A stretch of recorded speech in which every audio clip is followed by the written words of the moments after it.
We ask the questions. What is needed in the world? Is that going to be?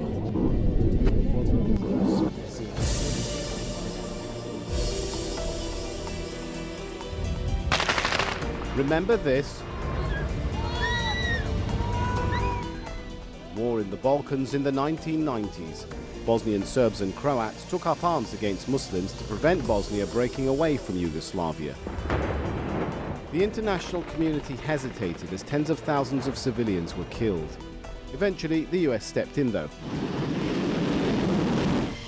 Washington sent troops and got the parties to sign a peace agreement in Dayton, Ohio at the end of 1995. Well, the deal created one country with two entities. Muslims and Croats formed the Federation, Bosnian Serbs formed Republika Srpska, or RS. But the deal balanced power so carefully, any community can block the will of everyone else. So, to break the deadlock which was sure to come, the international community also created a High Representative in 1995. He was given ultimate authority and the so-called bond powers to impose decisions to keep the state running. That regularly upsets Bosnian Serb leaders who never wanted to share a state with Muslims in the first place. The RS leader Milorad Dodik now talks about breaking away and has made moves which are worrying this man, Valentin Inzko, the High Representative. Bosnia and Herzegovina. In October, Dodik asked the RS parliament to discuss the abolition of Bosnia's army. The same parliament earlier tried to assume state powers by giving RS authorities the right to take over property of the former Yugoslavia. In November, Inzko had enough. He wrote to the UN Secretary-General warning that Dodik is trying to unravel the country, a move he says would lead to conflict. So, is Dodik a threat to Bosnia? Is Inzko bullying Bosnian Serbs? And is the region heading back to war? We talked to several leaders in the region. Today, Milorad Dodik and Valentin Inzko.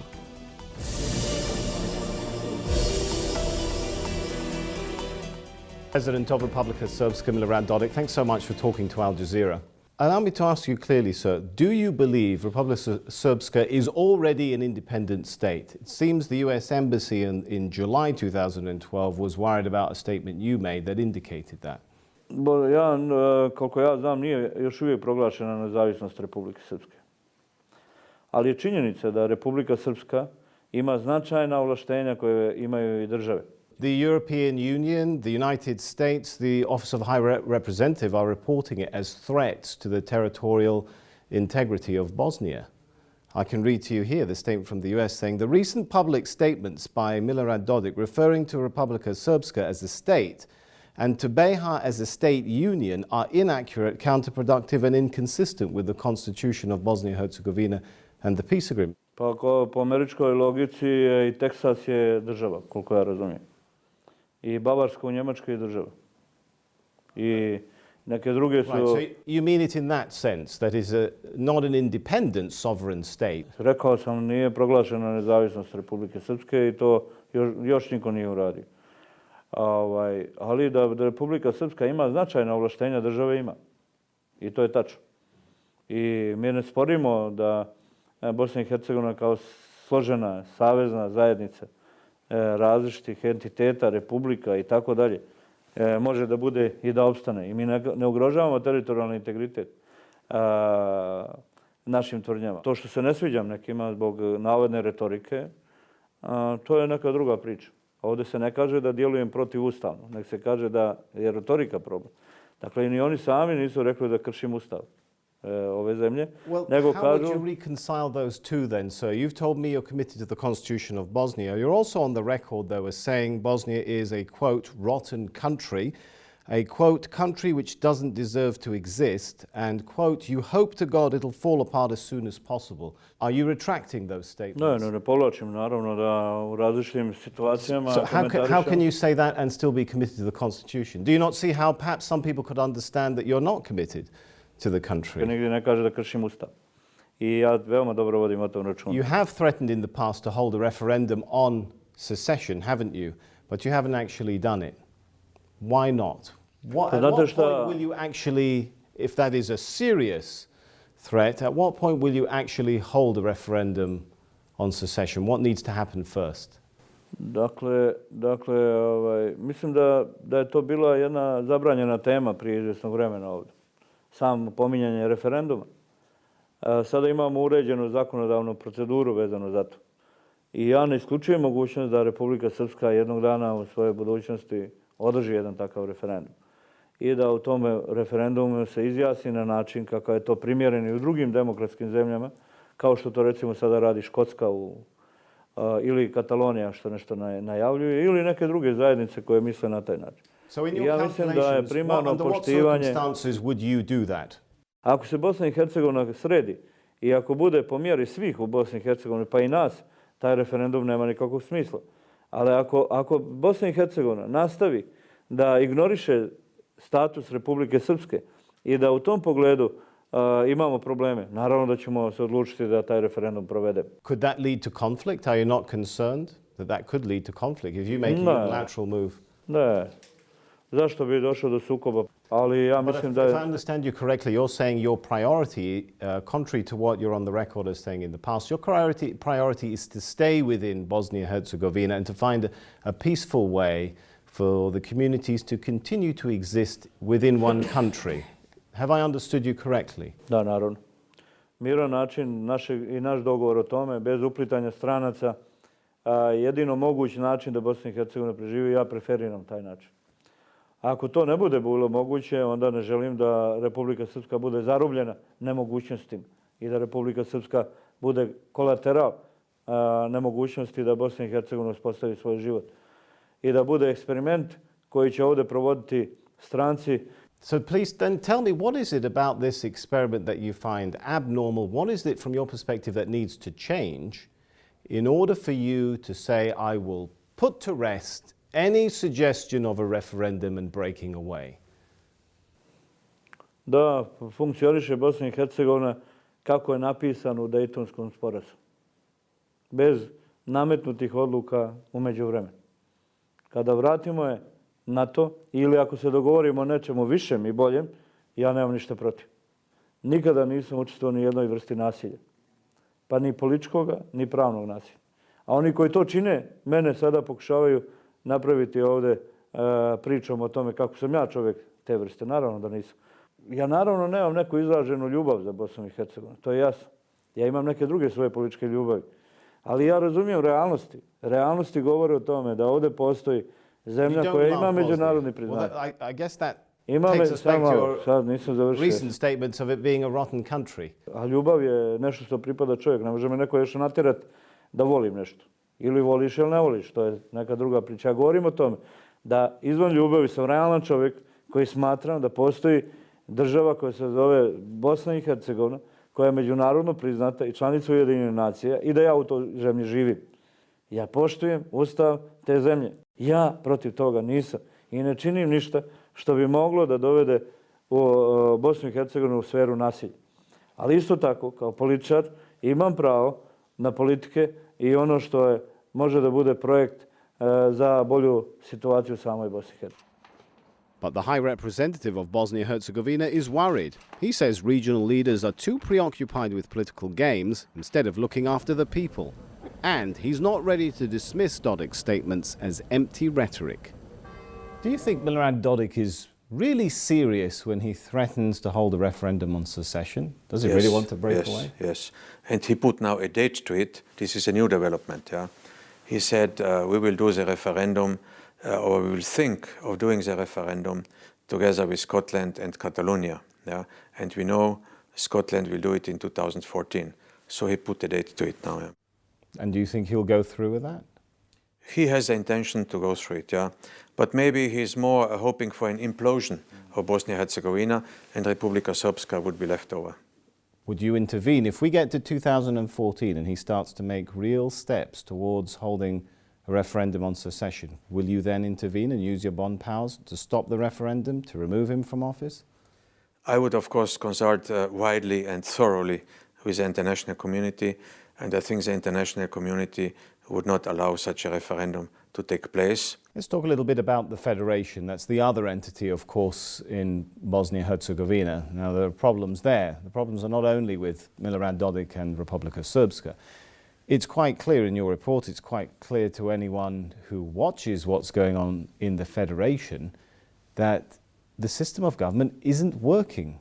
To quote one line from your report, political maneuverings have taken precedence over the pressing needs of the citizens and the country as a whole. Isn't it time for some intervention on that side too? It is true that federation is, for example, expensive, that federation is complicated, etc., etc. And we can speak about these complications, yeah? Because in the federation, you wouldn't believe it, in such a small territory, we have 11 governments, yeah? We have 10 cantonal governments, and we have one federation government. But there's a very important difference. The complications which we have in the federation do not endanger the existence of the state. They are not threatening the survival of the state. And this is an important difference. Also, Republika Srpska is not threatening the existence of the state, but there are some individual politicians from Republika Srpska who are making such statements, you know. But Milorad Dodik says the current government structure is not working. He has a problem with basic institutions. He's publicly challenging the establishment of the army, the prosecutor's office and the courts. And he's particularly unhappy with the court ruling regarding the distribution of property that once belonged to Yugoslavia. You're complaining of the same things that, for example, the High Representative, Mr. Valentin Inzko, is complaining about, but you're both reaching very different conclusions. For example, on page 14 of his report to the UN Secretary General, he references the RS president, that's yourself, sir, sending an initiative to Republika Srpska National Assembly to discuss the abolishment of BiH, meaning Bosnia and Herzegovina, armed forces. On page 2, he references the Republika Srpska National Assembly's move in September 2010 to unilaterally transfer the property of the former Yugoslavia to entity governments. Now, are these not examples of making unilateral moves that weaken the institutions of the state and arrive at conclusions not through consensus? Najmasovnije kršenje Ustava i Dejtonskog sporazuma je vršio visoki predstavnik, razni ljudi koji su bili u funkciji visokih predstavnika i oni su to činili masovno. Oni su bili po Dejtonskom sporazumu, aneksu 10, dužni da štite Dejtonski sporazum, a ne da ga krše. Vojska Bosne i Hercegovine ili oružane snage Bosne i Hercegovine nisu ustavna ni dejtonska kategorija. U Ustavu i Dejtonu nema vojske oružanih snaga Bosne i Hercegovine. Poziv na demilitarizaciju nije jednostrani akt. To je naša inicijativa i mi smo svjesni da to ne možemo da učinimo bez saglasnosti drugih u Bosni i Hercegovini, ali mi valjda imamo pravo da pokrećemo inicijativu. Kad mi pokrenemo inicijativu, to je dovoljno, recimo, za viskog predstavnika da izađe u Savjet bezbednosti i inicijativu pretvori u inkriminisanu radnju, što je naravno neprihvatljivo. A to govori o njegovoj nesposobnosti da ovdje procjeni događaj. Dakle, naša ideja je potpuno racionalna i realna. Mi predlažemo da se i drugi slože s tim, da se demilitarizuje Bosna i Hercegovina, jer smatramo da Bosna i Hercegovina bez koncentracije oružja i militantnih organizacija najbolje funkcioniše. All right. You're quoted on BN TV, 23rd of April 2012, as saying, "We let the court of BiH and the prosecutor office remain as they are this year because of some other priorities. However, in one of the following years, we will block all funds for the work of the court and prosecutor's office." Is that the spirit of consensus, sir? Sudite, vi morate da poznate ovdje istoriju, recimo, toga formiranja suda i tužilaštva. Sud i tužilaštvo u Bosni i Hercegovini ne postoje po Ustavu Bosni i Hercegovini. Ja ne želim da nametnute stvari koje su nametnuli visoki predstavnici mimo Ustava, kao što je sud i tužilaštvo, i mimo Dejtonskog sporazuma, legalizujem tako što ću ćutati o njima. Ja govorim o njima. Taj sud i tužilaštvo nemaju ustavnu osnovu i oni su nametnuti nasiljem koje je provodio visoki predstavnik. If the problem from your perspective is you don't want foreigners interfering in your country, as you've put it several times, do you recognize then the Bosnian Constitutional Court ruling of July 13th? That's a Bosnian entity, and it said, or institution I should say, that it has said that RS authorities are not entitled to assume ownership of property of the former Yugoslavia. Do you recognize that court ruling? U Ustavnom sudu Bosne i Hercegovine ima 9 sudija. od čega su 3 sudije stranci i 2 Bošnjaka, 2 Srbina i 2 Hrvata. 9 sudija. Većina za odluku je 5. Većina za odluku je 5. I u pravilu Ustavni sud donosi odluke 3 stranca i 2 Bošnjaka. So you don't recognize this court and you don't consider yourself or Republika Srpska under the authority Ja of the govorim kako on radi. Constitutional Ustavni sud postoji u Daytonu i ja ga prihvatam. Ali praksu Ustavnog suda ne prihvatam.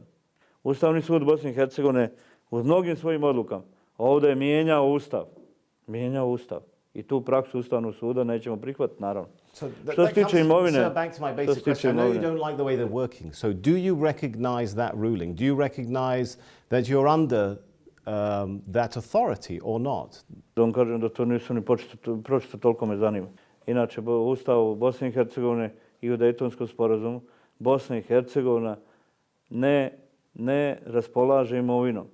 Logično je da u procesu sukcesije mora o imovini koja je predmet sukcesije iz bivše Jugoslavije da se dogovorimo u okviru Bosne i Hercegovine u tom pogledu, ako je to suština te odluke, ja nemam problem s njom. Ali ja mislim da je neko što drugo imajući u vidu iskustvo sa tim Ustavnim sudom. Ali evo, neke provede ako mogu. Nisu odluke Ustavnog suda izvršne odluke. So it's an issue which has torn the communities in Bosnia, this issue of how to deal with it. I would hope that you are familiar with it because you're quoted on the 11th of January 2011 as saying that Bosnia's constitutional court has no jurisdiction over the issue. I find it a little surprising that today you tell me you're not familiar with the court ruling and this case. Ne, upoznat sam ja s presudom, sam je ne čitam, ali znam unaprijed kakva je.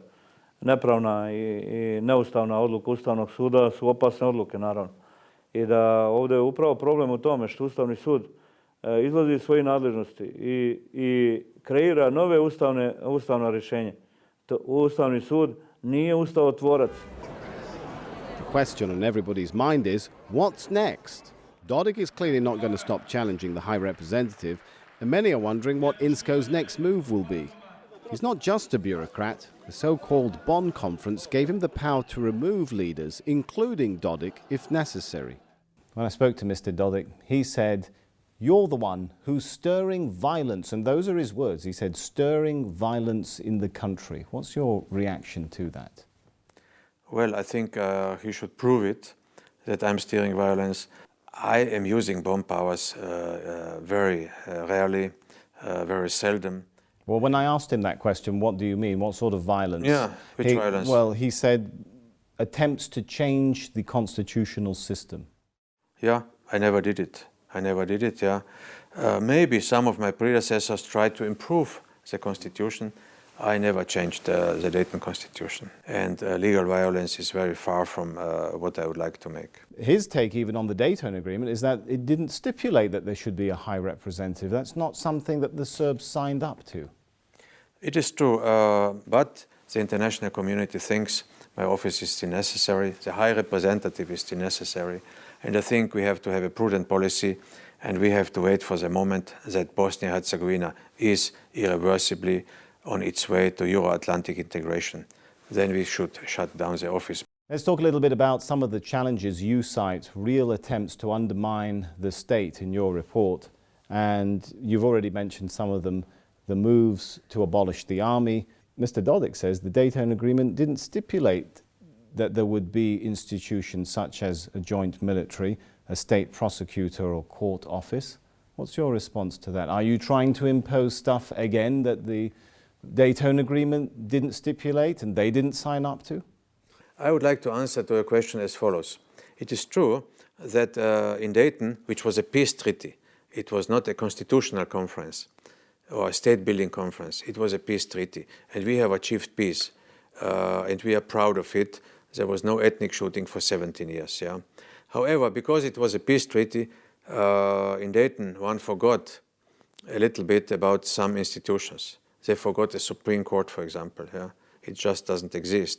Many agencies. Forgot? Pardon me? How is that possible that they would They forget forgot about it, yeah, because this was, the Dayton Constitution was written on an airport of Dayton, in 3 weeks. So they forgot, for example, this Supreme Court, yeah. They forgot the Ministry of Finance So it was created. We have now But a is that Ministry the of Serbs' fault if the powers deciding this forgot that? His line is, why does any high representative have the right to impose state institutions which we didn't sign up to? I will tell you why. Take the state court, which didn't exist before. Yeah. So a state court was created, and all the parties, political parties, have agreed to have a state court. And many times when we created state institutions, we have also created other state institutions, Dodik's party voted in favor of such a new state institution. Yeah? And we also have a parliament, according to Dayton. The parliament is allowed to create new state institutions. And as far as this state court is concerned, which is basically in charge of war crimes, as far as state court is concerned, Dodik challenged twice the existence of the state court in front of the constitutional court. And the constitutional court twice confirmed that the existence of the state court is legal, is constitutional, because it was created the right way through the parliamentary channels. But Dodik is right. Initially, many institutions didn't exist. The challenges are moving from simple rhetoric to actual actions. Isn't that a time to think about using the bond powers again? Yes, indeed. And some countries are thinking. Why not? Why are you personally, Mr. Valentin and Inzko, reluctant to use? Is it because you feel you have no international backing? Well, I have to rally the international community around me, and for a decision to use bomb powers, usually you need between 1 week and 1 month to have all the international community behind you. It's a rather complicated process. Capitals have to be consulted. The opinion building process has to go on. And do you feel that process is more difficult now? It's more difficult indeed. Say Paddy Ashton, Lord Ashton, he once removed on one single day 59 politicians. This is at the moment absolutely unthinkable. Yeah. Because you won't get that level of support from the international community when you try to rally them. This is one thing that people are now more speaking about, say, throwing crutches away, throwing or leaving the wheelchair, and allowing local politicians just to strike a compromise. Yeah.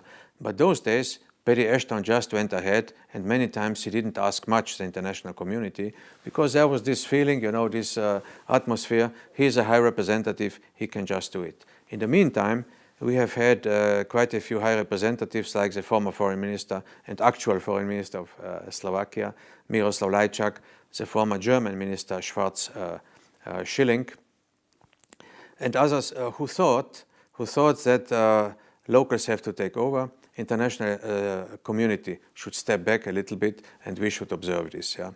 So because of that feeling, because of the feeling in the international community, let the locals sort it out, you're not using your bond powers so much. But at the same time, the challenges are rising to the state. Isn't that a very dangerous combination? You're right. And if the challenges will rise more, international community will again be more inclined for the use of bomb powers. You Absolutely. Think so? Oh, yes, so, yes. You've made it very clear during the interview that you don't like the High Representative a whole lot. He does have the bond powers, though, that were given to him by the Peace Implementation Council. And those powers include the removal of politicians from office. Are you concerned that he might try and exercise those powers on you? Now that with increased frequency, him and others in the international community are writing about you. Međunarodna hajka je počela, hoćete da kažete. Ja? Ali ja ne prihvatio odluku o smjeni. Kao što ne bi ni vi u vašoj zemlji prihvatili da vam stranac ovdje određuje šta treba da činite. Ja sam izabrani, na neposrednim izborima izabrani predsjednik. I nijedan stranac, pa ni visoki predstavnik ne može da me smijeni. I ja tu odluku ne pristao. A onda nemam ja problem, nego ima visoki predstavnik. Šta će da učini?